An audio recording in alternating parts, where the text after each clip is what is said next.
허환구의 라디오 오늘. 여러분 안녕하십니까, 허환구입니다. 우리나라의 성평등 인식이 크게 퇴보했습니다. 최근 유엔 개발 계획의 젠더 사회 규범 지수 보고서에 따르면 조사 대상 38개국의 2010년부터 2014년까지와 2017년부터 22년 사이를 비교했더니 한국은 성별에 대한 편견 없는 인구 비율이 칠레에 이어 가장 많이 줄어든 것으로 나타났습니다. 우리나라는 심지어 이라크보다 성평등에 대한 반발 행동이 심한 국가라는 불명예도 안았습니다. 2018년 미투 운동, 2020년 성착취 N번방 사건을 겪으며 페미니즘이 우리 사회운동의 화두로 떠올랐고요. 2021년 대선 과정에서 젠더 갈등은 지지율을 높이는 전략으로 쓰였습니다. 성평등 지수가 높은 나라일수록 출산율도 높습니다. 낮은 출산율은 걱정하면서도 성평등에는 무관심하다면 국가 소멸 위기의 해법을 찾기 어렵겠습니다. 지금이라도 성평등 인식 개선을 위해 적극 노력해야겠습니다. 6월 14일 수요일 라디오 오늘 광고 듣고 시작합니다.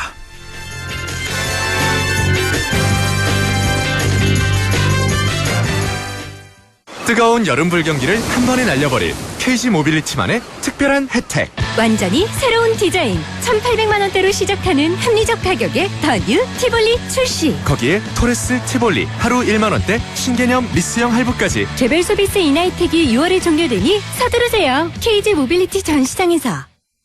네, 라디오 오늘 수요일 순서입니다. 1부 새로운 시각으로 지역의 문제를 함께 생각해보는 허승규의 청년생각 함께 하겠고요. 2부 이슈 오늘에서는 안동시가 법정 문화도시 조성에 힘쓰고 있는데요.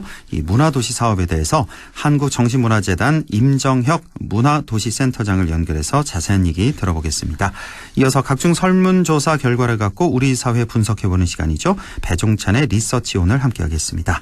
라디오 오늘 유튜브로도 다시 들으실 수 있습니다. 많은 애청 바랍니다.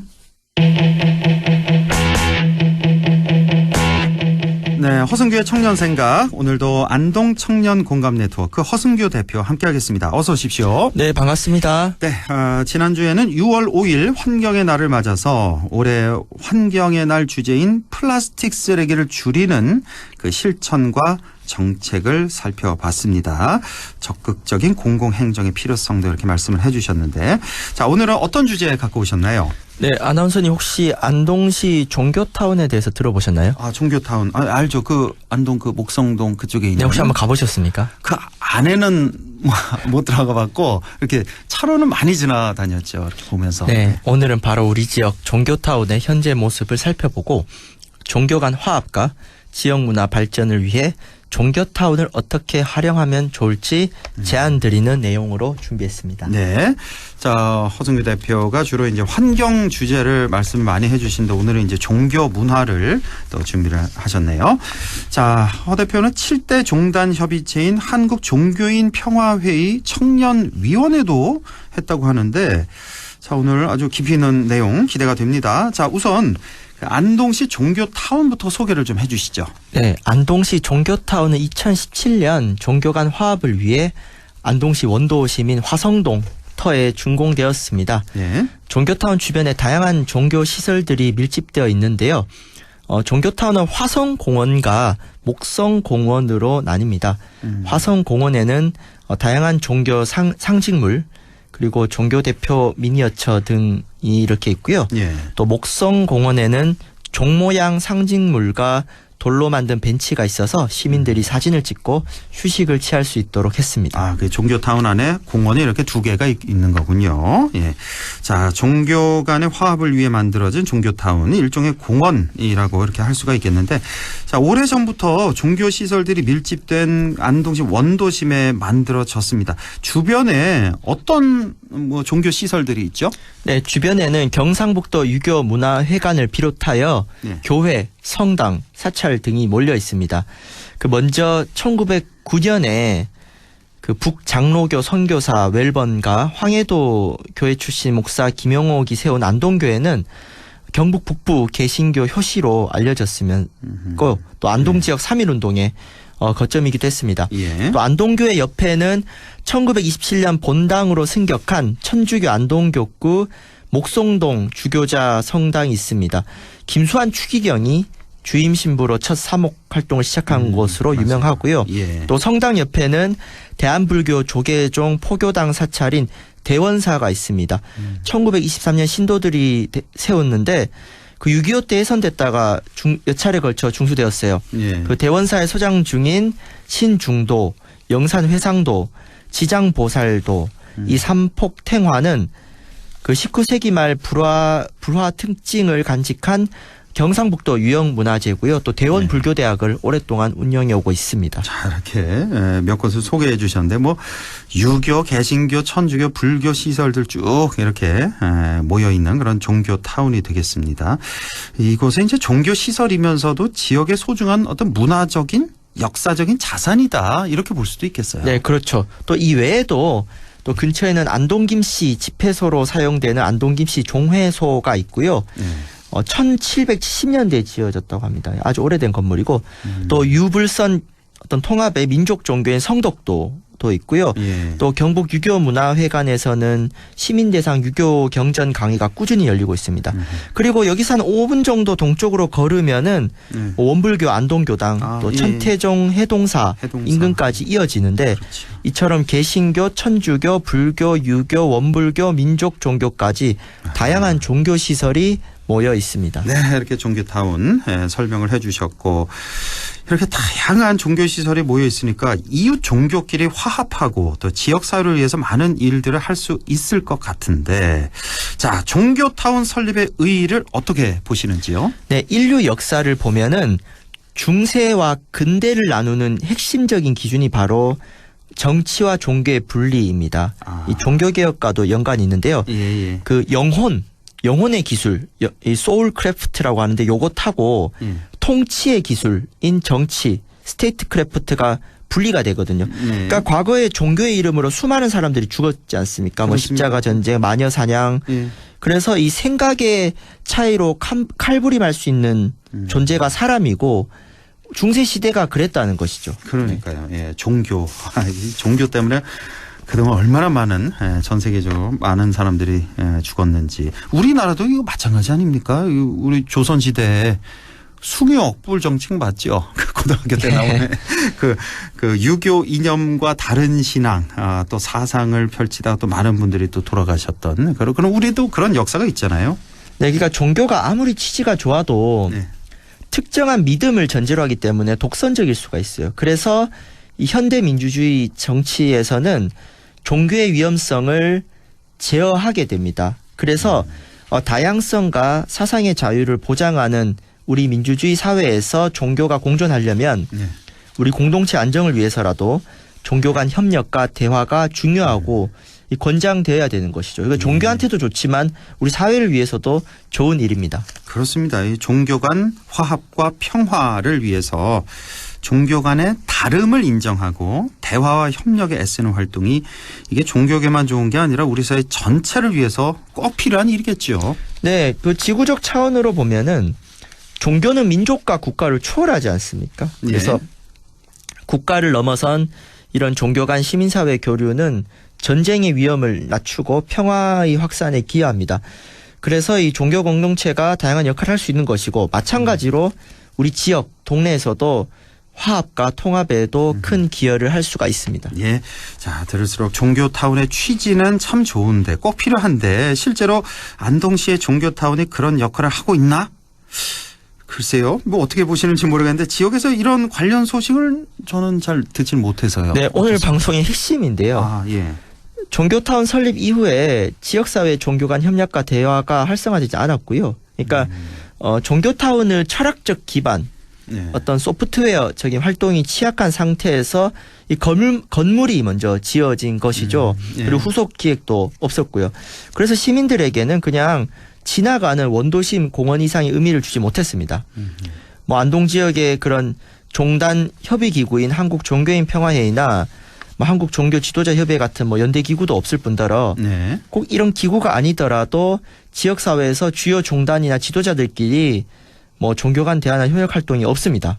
그래서 이 종교타운과 이 종교타운 주변의 종교시설 등은 아주 역사적, 문화적, 물질적인 기반이 풍성하지만 예. 종교 간 대화, 협력 프로그램 이와 관련한 활동, 그러니까 소프트웨어는 비어 있다고 볼 수 있습니다. 네. 자, 이렇게 하드웨어는 잘 갖춰 놨지만 종교 타운으로 소프트웨어가 부족하다. 예. 자, 안동이나 영주 이런 우리 경북 북부 지역은 한국 정신문화의 수도 또 선비의 고장 이런 슬로건을 이렇게 갖고 있고 또 다양한 종교가 공존하는데요. 여기다 또 뭐 인문가치 포럼도 매년 개최를 하고 있고 자, 지역 내에서도 이웃 종교 간에 많은 것들을 좀 해볼 수 있겠는데요. 우리 지역은 유교 문화가 발달하고 유린단체들이 활발히 활동하고 있고요. 네. 또 그 서구 종교들도 지역사회의 전통과 조화를 이루고 있습니다. 특히 또 영남 지역은 전통적으로 불교가 발달했거든요. 네. 그 호남이라든가 다른 지역에 비해 불교 신자 비율이 높습니다. 그래서 다양한 종교가 공존하는 특성을 고려하면 뭐 학술 행사라든가 교류, 뭐 관광, 체험, 예술, 사회공헌 등 정말 다양한 분야를 망라한 잠재력이 크다고 할 수 있거든요. 네. 정신문화를 외치는 동네인데 그런데 이런 가능성에 비해서 이 종교타운을 둘러싼 활동은 거의 박제돼 있다. 네, 건물만 이렇게 있다. 있고 뭐 예. 없는 거죠. 이 박제된 상태로 있는 게 너무나도 안타깝습니다. 그냥 그대로 박제된 상태다. 안동시 종교타운은. 자, 그렇다면 안동시 종교타운의 활용 그럼 앞으로 어떻게 하는 게 좋을까요? 네, 그 설립 취지를 살리려면은 뭐 안동시 행정, 뭐 종교계 시민사회가 함께 좀 가벼운 대화 모임, 네. 티타임, 차 한잔부터 시작해서 그 낮은 단계의 협치를 구축하는 것이 필요합니다. 네. 그 저는 한국 종교인 평화회의 활동을 하면서 이웃 종교 청년들과 함께 우리나라 종교 역사 유적도 살펴보고 네. 다른 나라 종교 청년들과 많은 교류를 했어요. 그래서 지금 이 시대 종교인들의 역할에 대해서 어떤 종교와 국적을 넘어 함께 토론을 했던 기억이 있습니다. 예. 우리 지역의 많은 종교인들이 지역을 위해서 정말 많은 역할을 하고 계신데요. 그 각자 열심히 하는 것보다 함께 하면 2배, 3배, 4배 더 많은 것을 할 수가 있습니다. 네. 그래서 우리 지역의 종교인들부터 이웃 종교 대화 모임이라든가 다양한 교류 프로그램을 시작해보면 좋겠습니다. 그래서 지역의 종교계가 솔선수범한다면 이 박제된 안동시 종교타운을 역동적인 종교 대화와 협력의 장으로 바꿀 수 있을 것 같거든요. 네. 지금 대부분 허한구 아나운서님처럼 예. 그냥 지나가는 공간이에요. 그렇죠. 그러니까 조형물 그 이상 그 이하도 아닌 것이죠. 그래서 좀 역동적인 공간이 될 수 있도록 좀 지역의 종교계뿐만 아니라 우리 허승규의 청년 생각도 함께 하겠습니다. 예, 오늘은 안동시 종교타운의 현재 상황을 살펴보고 또 종교타운의 설립 취지를 살릴 수 있도록 종교 간의 화합과 지역문화 발전을 위한 다양한 활동이 중요하다라는 말씀 해주셨습니다. 자, 정신문화의 수도라는 이름이 구호에 그치지 않도록 지역 종교계에서도 많은 고민과 또 실천이 함께하면 좋겠습니다. 자, 지금까지 안동 청년 공감 네트워크 허승규 대표와 함께했습니다. 고맙습니다. 네, 감사합니다. 네, 라디오 오늘 2부에서 뵙겠습니다.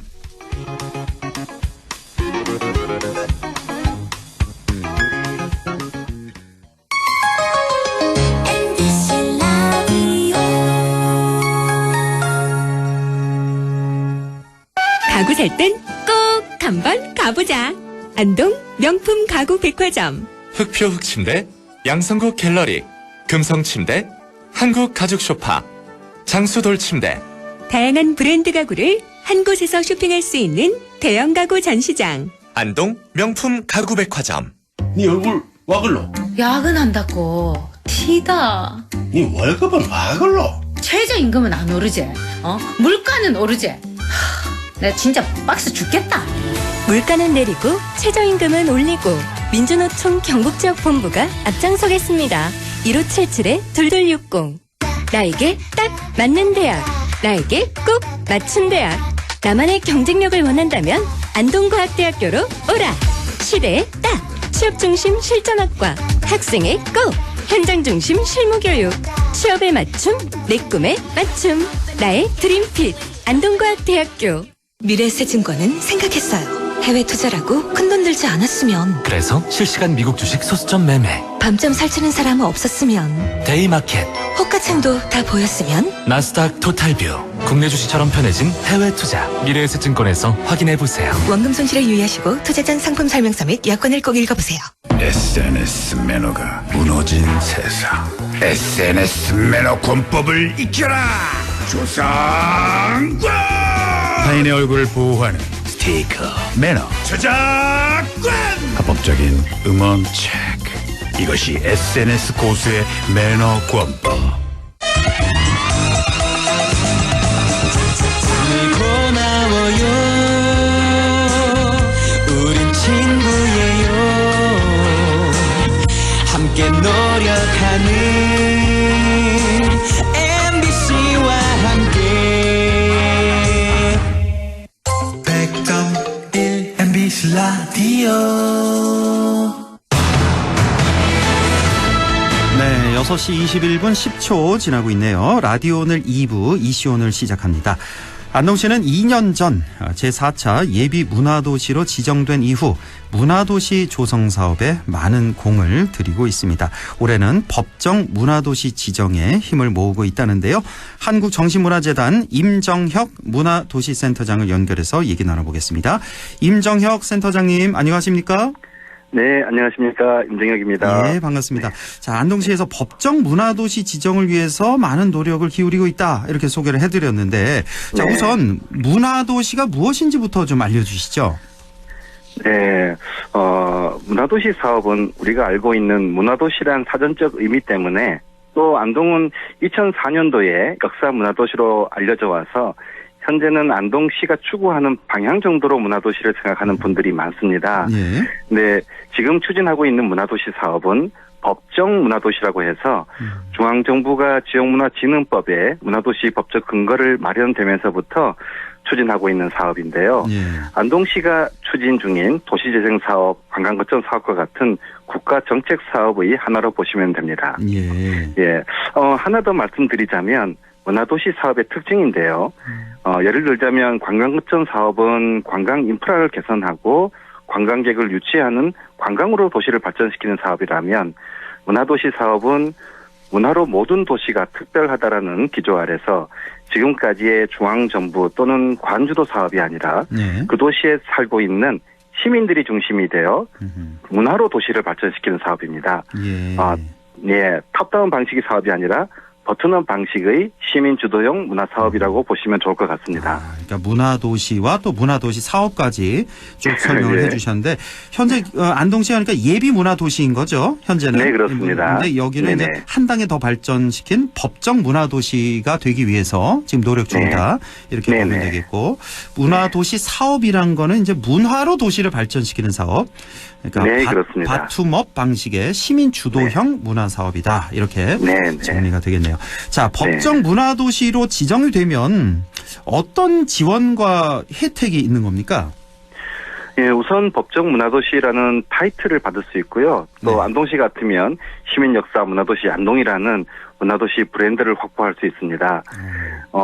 그리고 본도시로 지정되면 5년간 최대 150억이라는 큰 예산도 지원받을 수 있는 사업입니다. 그렇습니까? 예, 5년간 150억의 예산까지.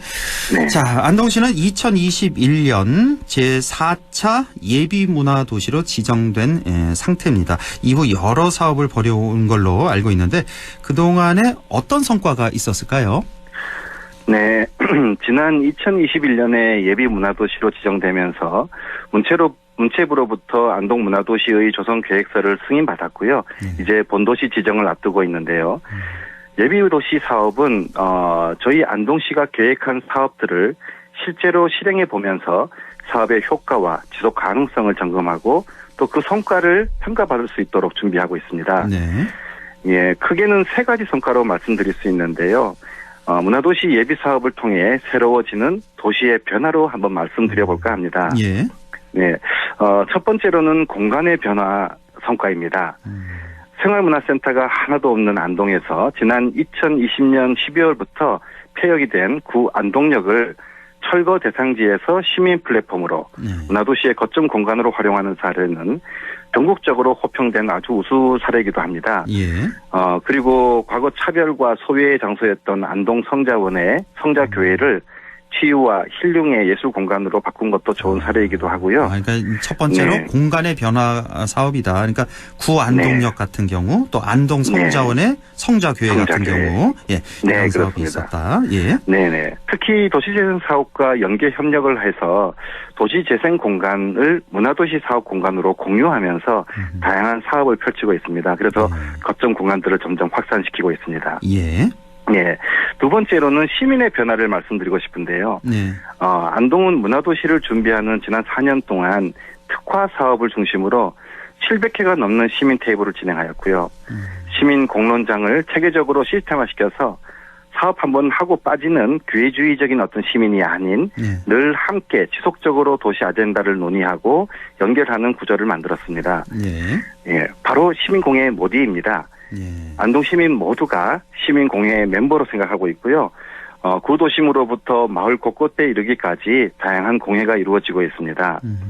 예, 시민공회 모디 시스템 체계를 통해서 모든 사업들이 투명하게 공유, 공감, 공론화하면서 사업 자체를 시민 중심으로 진행하고 있는 거죠. 예. 네.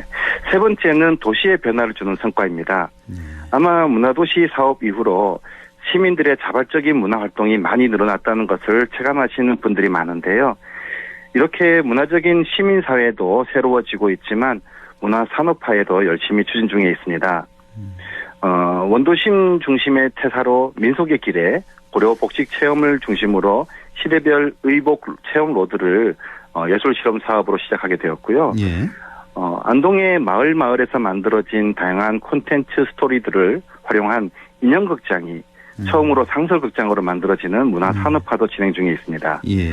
예. 또 탈문화 클러스터 사업으로 노인 일자리 창출과 안동 탈문화를 확산하며 탈이 도시문화 산업으로 이어지도록 계획하고 있어요. 예.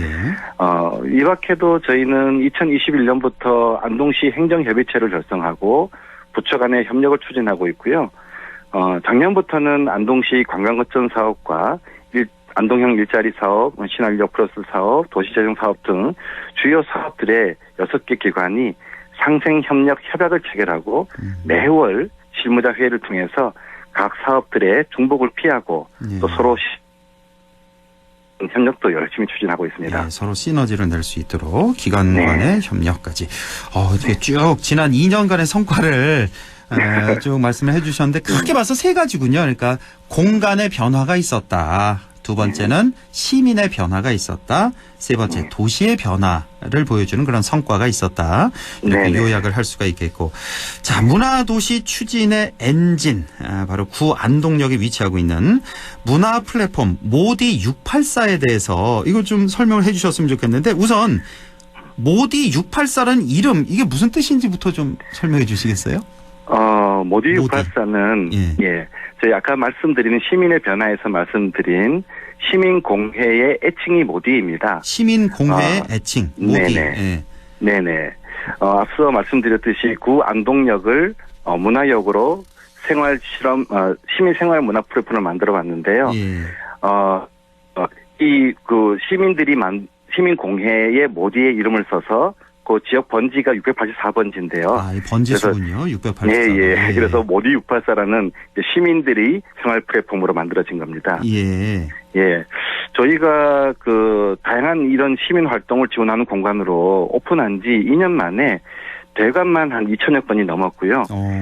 실제 이용자만 4만 명이 넘었습니다. 그래요? 네, 아마도 복잡한 절차가 없이도 시민 누구나 공간을 활용할 수 있어서 인기가 높은 것 같습니다. 예, 2년에 2천여 건의 대관이 있었다고? 이거 1년에 1,000건인데 하루에 몇 건씩 있었다는 얘기군요. 그러니까. 예, 거기 안에는 이제 갤러리도 있고요. 문화홀, 댄스 연습실, 각종 회의실, 광장, 다양한 공간이 있습니다. 그래서 시민들이 아주 다양하게 활용하고 있습니다. 예. 네. 그리고 이제는 그 시민 플랫폼 모디 684가 또 하나의 역사를 쓰고자 하고 있는데요. 지금 현재 안동역 부지는 미래지향적인 새로운 안동의 핵심 이슈 장소로 5만 4천 평이나 되는 넓은 부지는 이제 관광타운으로 조성되는 큰 그림이 그려지고 있습니다. 모디 684는 그 시민 문화의 중심 역할과 또 관광 혁신의 관문으로도 변화를 도모하고 있습니다. 아마 작년부터 모디 684가 탈춤 축제 또 민속 축제 등 지역의 축제와 행사의 중심지가 되고 있는데요. 이제는 더욱 나아가서 안동의 중심이자 역사적인 장소인 웅부공원 일대를 문화도시의 시민 거점 공간으로 확장하는 도시계획도 검토 중에 있습니다. 그러니까 모디 684부터 웅부공원까지 쭉 이어지는 이것을 이제 문화도시의 시민 거점 공간으로 조성하겠다. 네네. 자, 안동은 이제 지난해 법정 문화도시 지정에 도전했다가 탈락을 하셨군요, 작년에. 그러니까 1년 만에 도전을 했었는데, 예비 문화도시에서 이제 법정 문화도시로 작년에 탈락했고, 자, 그럼 올해도 다시 또 도전을 하실 것 같은데, 자, 우선은 지난해 그 탈락한 그 원인, 어떤 점이 부족해서 탈락했다고 지금 분석을 하고 계세요? 아쉽게도 예비도시 1차 탈락으로 올해 지금 했는데요. 재수를 많은 전문가와 또 관계자들이 안동은 꼭 지정될 거라고 예측했었는데 결과가 이렇게 나와서 많이 아쉬웠습니다. 아무래도 문화도시 사업의 경쟁이 수준이 상향 평준화된 것도 사실이지만 안동은 관광거점 도시 또 3대 문화권 사업 등 굵직한 국가 정책 사업이 진행되고 있는 도시이고 또 경북 북부권의 중요한 역사 문화 도시로서 아마 심사위원들의 기대가 큰 것도 사실입니다. 올해 1월 달에 심사위원단으로부터 안동의 문화도시 필요성에 대해서는 굉장히 긍정적이나 관광 거점 도시로서 어떤 연계성과 차별성을 보다 좀 적극적으로 보여주길 또 고유한 유산을 보다 적극적으로 활용하는 사업을 제고하라는 평가도 받았습니다.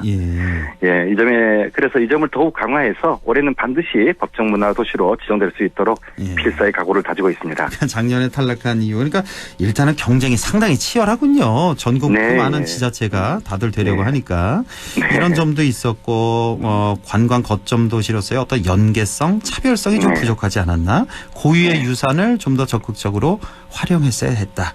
이런 점 들고 계시고, 자, 이제 올해 이제 다시 도전하시는 건데, 올해는 그러면 어떤 전략을 세우고 계세요?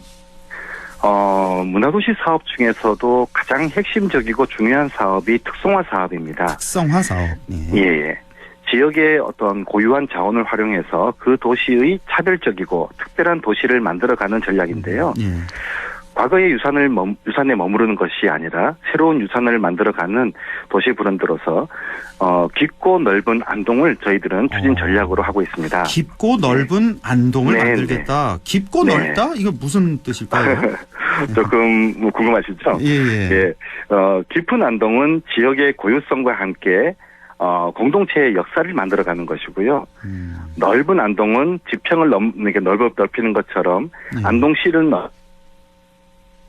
한대로 개방적이고 젊은 안동을 만들어가는, 그래서 도시 브랜드의 새 역사를 만들어가는 것이 저희 특성화 사업으로 준비되고 있습니다. 지금 중간에 잠시 좀 전화 상태가 고르지 못했는데, 그러니까 깊은 안동은 무슨 뜻이냐? 그러니까 지역의 고유성과 함께 공동체의 역사를 만들어가는 것이다.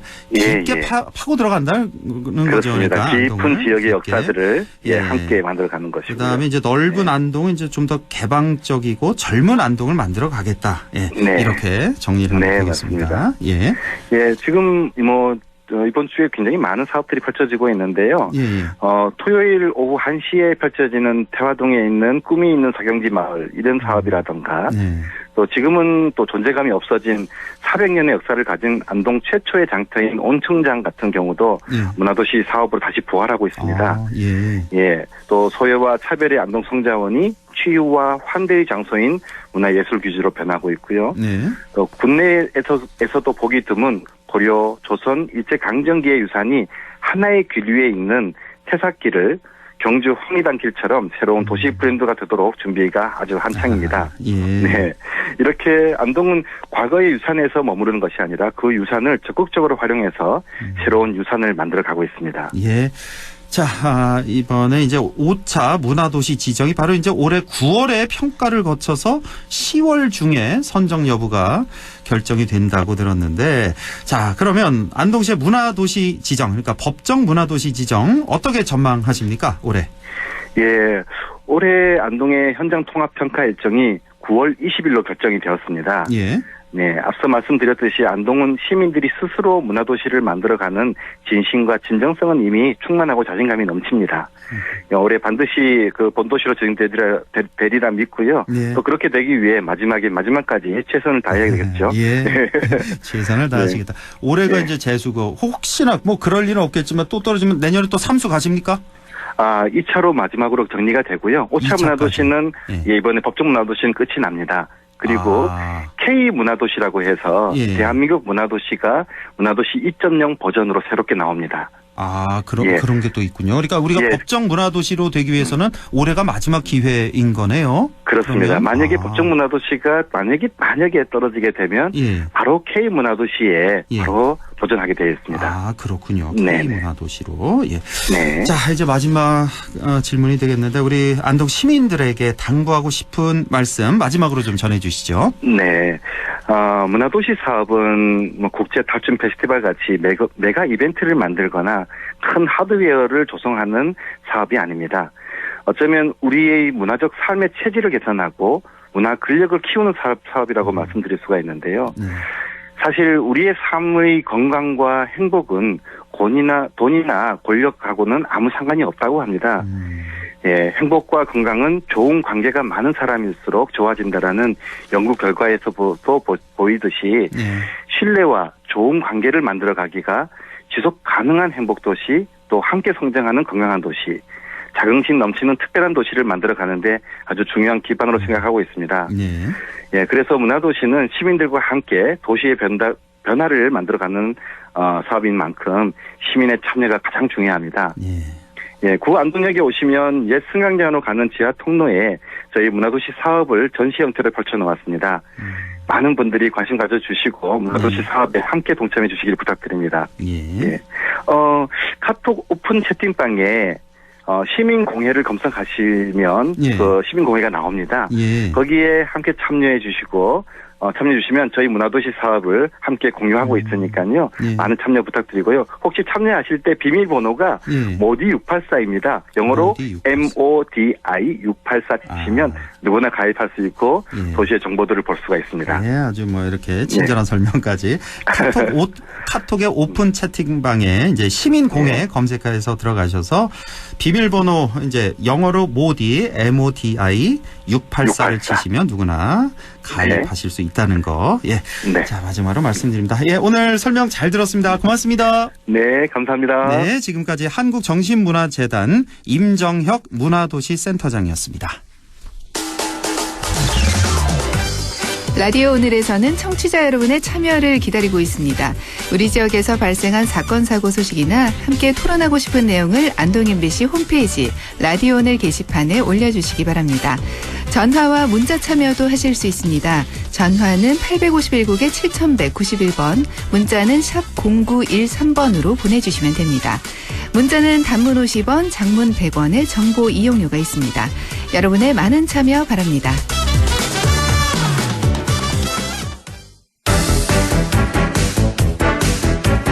리서치 오늘 인사이트 K 배종찬 소장과 함께하겠습니다. 소장님 안녕하십니까?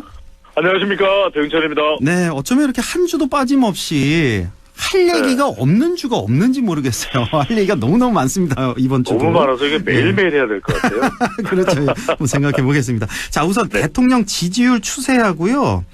좀 하락하고 있다고 들었는데 그 하락 배경 이유까지 같이 좀 설명해 주시죠. 네, 그렇습니다. 오늘 소개해드리는 모든 조사는 중앙선거론조사 심의위원회 홈페이지에서 확인 가능합니다. 최근 조사를 소개해드립니다. 한길리서치가 쿠키뉴스 의뢰로 10일부터 12일까지 실시한 조사입니다. 윤석열 대통령 국정수행에 대해서 어떻게 평가하는지 물어봤는데요. 대통령 긍정평가 37.9%로 직전 조사보다는 0.5%포인트 하락했습니다.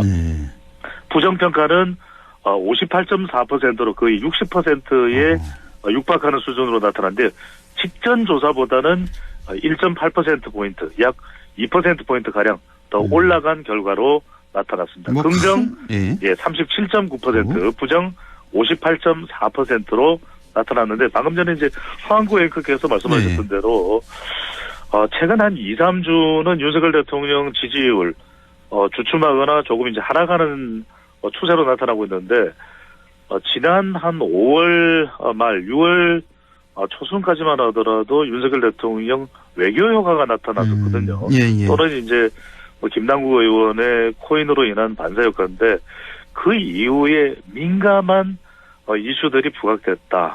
따져보면 외부로부터는 물론 이것도 결과적으로는 우리 내부에서 또 점점 더 확산되고 있는 현상인데 이제 후쿠시마 오염수와 관련된 논란이 지속되고 있고요. 예. 그 외에 집회 시위와 관련된 이슈들 또 KBS 분리징수 또 방송통신위원장과 관련돼서 거론되고 있는 이동관 현재 특보죠. 전 이명박 정부의 홍보수석과 관련된 논란. 이런 논란이 되는 이슈들이 많이 불거지면서 윤석열 대통령 부정평가 조금은 더 많아진 결과로 나타났습니다. 뭐 5월 말까지 있었던 그 외교 효과 점점 이제 사라져 가는 거고 특별한 호재가 없었다 그동안에 한 2, 3주 동안에 그 대신에 오염수 뭐 집회 시위에 관한 이슈 또 이동관 등등 이렇게 하락 요인들 짚어주셨는데 자, 이번 주 내내 월요일부터 계속해서 이제 시사 방송에서 이제 싱하이밍 중국 대사 파장 계속해서 보도를 하고 있고 일파만파 확대되고 있습니다. 아마 다들 아실 테지만 미중 갈등 중에 미국에 베팅하면 분명히 후회할 것이다라는 이런 발언을 싱 대사가 했는데 이러자 이제 우리 대통령까지 나서서 이제 반발하고 있고 공세를 펼치고 있고 또 중국도 여기에 또 유감 표명을 하고 있고 자, 싱하이밍 대사에 대한 여론이 좀 나타난 게 있습니까? 그렇습니다. 직접 이제 우리 국민들이 싱하이밍 대사에서 어떻게 생각하는지 이렇게 물어본 질문 나이가 없습니다만 빅데이터 상으로는 또 나타나고 있거든요. 빅데이터, 예. 우선 이제 빅데이터 상으로 나타나는 것은 이제 종합적으로 말씀을 드리면 뭐 부정적입니다. 그럴 수밖에 없는 것이 그렇죠. 싱하이밍 대사가 뭐 한중 관계에 대해서 좀 더 복원되고 잘 됐으면 하는 마음은 있겠지만 표현이 문제인 것이죠. 그렇습니다. 선을 넘었어요. 예. 그렇습니다. 외교관으로서 더군다나 국회 다수당의 이재명 대표가 옆에 있는데 그 자리에서 이거 상당한 외교적 결례인 거죠. 이 원고를 꺼내들어서 15분간 이것을 상당히 또 우리 이 외교 정책에 대해서 결례가 될 수 있는 내용들을 읽어 내려갔다라는 것은 상당히 우리 국민들로 하여금 격분하게끔 만드는 것이기 때문에 지금 빅데이터 상에서도 상당히 좀 부정적 여론이 나오고 있는 또 하나는 이 부분입니다. 우리 외교부에서 박진 외교부 장관이 외교 차관으로 하여금 초치해서 엄중 경고를 줬거든요. 네, 그렇습니다. 그렇다면 그 부분에 대해서 이제 중국 외교부도 상당히 감정적 반응을 할 수는 있습니다만 무려 그 이야기를 이제 허한구 앵커나 우리 청취자분들도 들으셨을 텐데 중국에 있는 한국 대사입니다. 정재호 대사인데 정재호 대사가 베이징으로부터 무려 1,500여 킬로미터 떨어져 있는 지방에서 출장을 갔는데 베이징으로 돌아오세요. 그러고서 사실상의 초치를 해서 우리는 그래도 외교 차관이 자초지종에 대한 설명을 했는데 차관보가 나와서 차관보급 정도가 나와서 한국이 이러는 거 잘못된 거 아니에요? 하고 또 엄중 항의를 했다 그럽니다. 그러니까 1,500km나 떨어진 우리 대사를 즉각 불러들였다고요. 그러니까 보도에 보니까 우리는 이제 중국 대사를 초치를 한 거고 중국 같은 경우는 우리 대사를 초치보다는 한 단계 아래 수준 뭐 약견이라 그랬나요? 제가 이 명칭은 정확히 지금 기억이 안 나는데 한 단계 낮은 조치를 취했다고 제가 들었는데 그게 아니군요, 실상. 그게 보니까. 아닙니다. 그게 아니라 중국이 참 이게 어떻게 보면 어떤 설명을 드려요. 중국의 일종의 노골적으로 드러내는 전랑 외교라고 이야기를 하는 것인데 이른바 그 이전까지만 해도 중국은 속내를 드러나지 않는 쿠흑 얼굴을 두껍게 한다라고 해서 따오광 니양구이라고 해서 도광양해식인데 이젠 더 이상 그게 아니거든요. 중국의 영웅담을 담은 영화의 제목을 따서 전랑 외교라고 하는데 이게 그러니까 은근히 이런 겁니다. 그러니까 한국 국민들에게는 우리는 세게 안 나가 약하게 나가 이렇지만 사실은 우리보다도 더 굴욕적으로 우리 국민들이 느끼게끔 만들어버리는 것이거든요. 그러니까 1500km 떨어져서 나가서 출장하는 사람을 오라고 한 다음에 영문도 모르게 약견이라고 하는 것을 해서 한다 그러면은 정재호 대사는 서울대 외교학과 교수였던 대한민국의 손꼽히는 중국 전문가입니다. 그런데 이게 뭐 정재호 대사가 뭘 잘못했길래 더군다나 정재호 대사가 윤석열 대통령과 아주 가깝다라는 것도 좀 중국이 감안한 것 같아요. 오히려 더 정재호 대사를 혼내주자. 그러면은 윤석열 대통령이 지난 4월 달에는 또 로이터 통신과의 인터뷰였나요? 그래서 현상에 의해서 중국이 변화를 줘서는 안 된다. 그게 이제 양안 관계를 이야기했다고 해서 스스로 불타버릴 것이다라는 것을 이 왕이 국무위원이 이야기를 한 것도 아니고 이 외교부 부부장이 스스로 불타버릴 것이다. 그런 표현을 했어요. 그러니까 계속 연이어서 지금 싱하이밍 대사도 그렇고 이런 식으로 나오다 보니까 중국도 사실상 외교적으로 보복대응을 하고 있는데 우리 국민들은 상당히 지금 중국에 대한 빅데이터 분석도 그렇고 실제로 이제 각국별로 중국에 대해서 미국의 퓨 리서치 센터나 이렇게 여론조사, 설문조사를 한 거 보면 중국에 대한 비호감도는 아주 높게 나타나고 있는 상황입니다. 중국에 대한 비호감도 상당히 높고 자, 이렇게 말씀하신 대로 지금 중국이 이제 전랑 외교전을 이제 펼치고 있는데, 자, 뭐 정치는 그렇다 쳐요. 근데 경제 부분이 우리가 너무나 중국과 많이 엮여 있어서 지금 뭐 대표적으로 삼성, SK 그 반도체 공장 중국에 있고 또 이것 말고도 또 수많은 우리나라 기업들이 중국에 진출해 있는 그런 상황 아닙니까? 그래서 맞습니다. 이 경제 부분이 상당히 좀 걱정이 되네요. 많이 걱정됩니다. 그래서 일단은 우리도 감정적으로 나갈 일은 아닌 것 같고요. 지금도 속보로 낮에 들어왔던 이야기는 뭐냐면 미국 같은 경우에 중국의 2차 전제에 대해서는 IRA법에서 중국을 차단하는 조치가 아니라 오히려 중국에 길을 열어주겠다. 실제로 이제 테슬라 같은 경우에는 일론 머스크 같은 경우는 중국의 CATL가 이것이 세계 최대의 2차 전지 기업입니다. 협력을 하겠다. 또 중국의 바이두와도 협력을 하겠다. 이건 세계 2위 기업이거든요.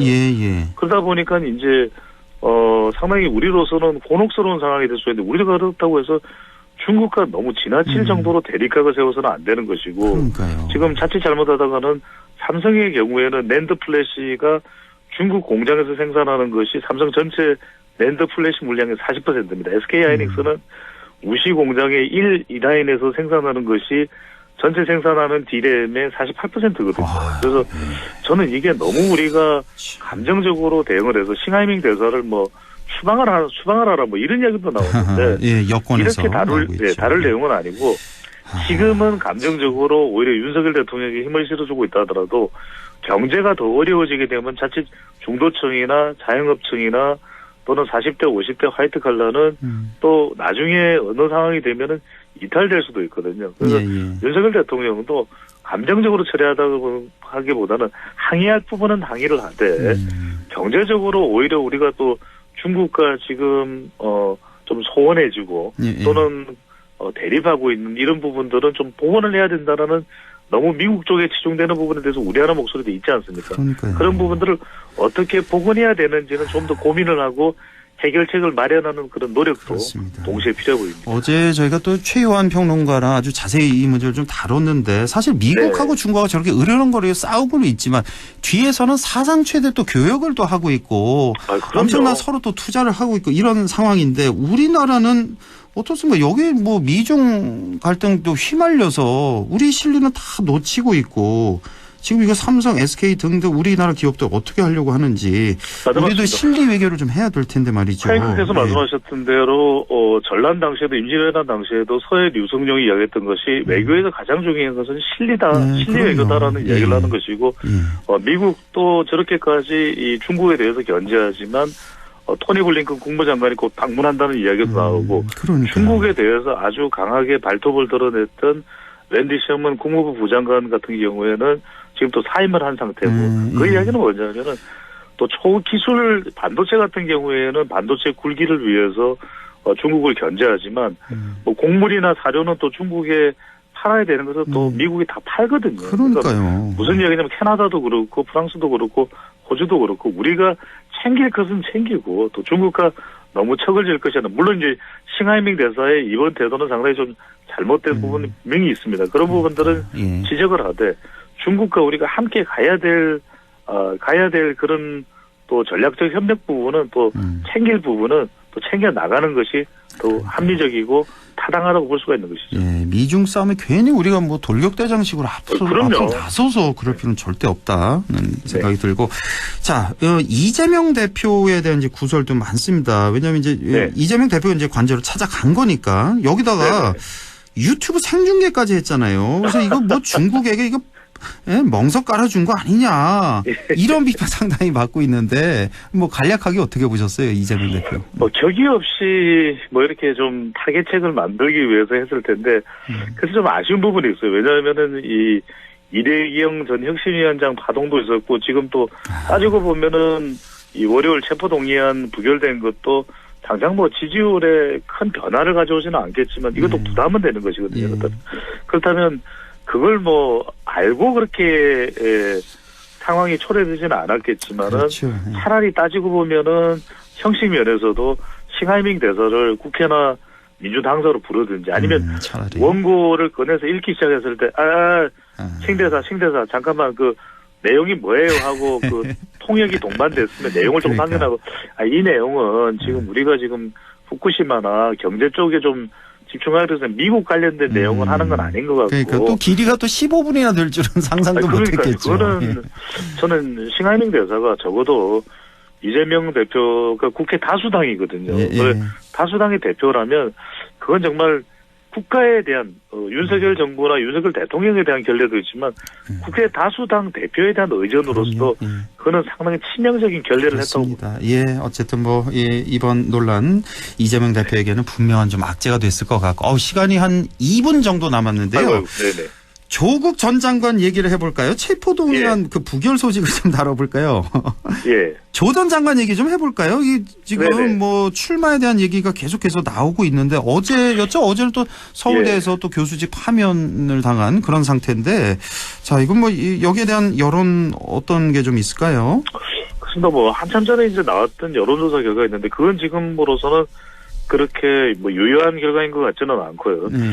지금 뭐 대체적으로 이 조국 전 장관 관련해서는 가장 주목할 부분은 문재인 전 대통령을 만났다는 겁니다. 그러니까 이재명 대표를 만난 것이 아니라 문재인 전 대통령을 만났다는 것은 결국 조국 전 장관은 문재인 전 대통령 사람이고 또 따지고 보면 거슬러 올라가면은 노무현 전 대통령의 사람이고 그래서 뭐 친문 간판이나 친노 간판으로서 출마를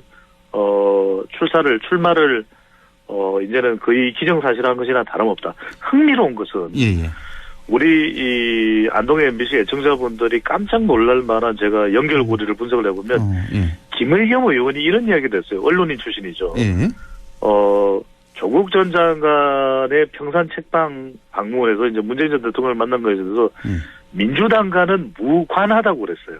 그러니까 지금 무관입니다. 무관 기억해 두십시오. 그런데 청취자분들이 궁금한 것은 민주당으로 출마할까 무소속으로 출마할까? 자, 무관이니까 무소속입니다. 민주당 아닙니다. 민주당과 무관하다고 김의겸 의원이 했는데 무관의 무는 무소속입니다. 자, 관이 궁금하죠. 그럼 여러분들은 자, 부산에 출마할까 호남에 출마할까 관악에 출마할까 근데 관악입니다. 그러니까 그렇게 답은 나왔습니다. 무소속으로 관악에 출마 여부는 평산을 찾아갔으니까 출마한다. 그다음에 무소속이냐 민주당이냐 무소속이고 지역은 어디냐 관악. 무소속 관악입니다. 이거 소장님 해석이신 거죠? 무관을 이렇게 해석을 하셨는데. 제가 이렇게 이거 좀 지켜보겠습니다. 네, 지금 난리가 났습니다. 네. 알겠습니다. 시간이 다 됐네요. 인사이트 K 배종찬 소장과 함께했습니다. 지켜보겠습니다, 소장님. 이거 무소속 관악인지. 고맙습니다. 고맙습니다. 감사합니다. 예.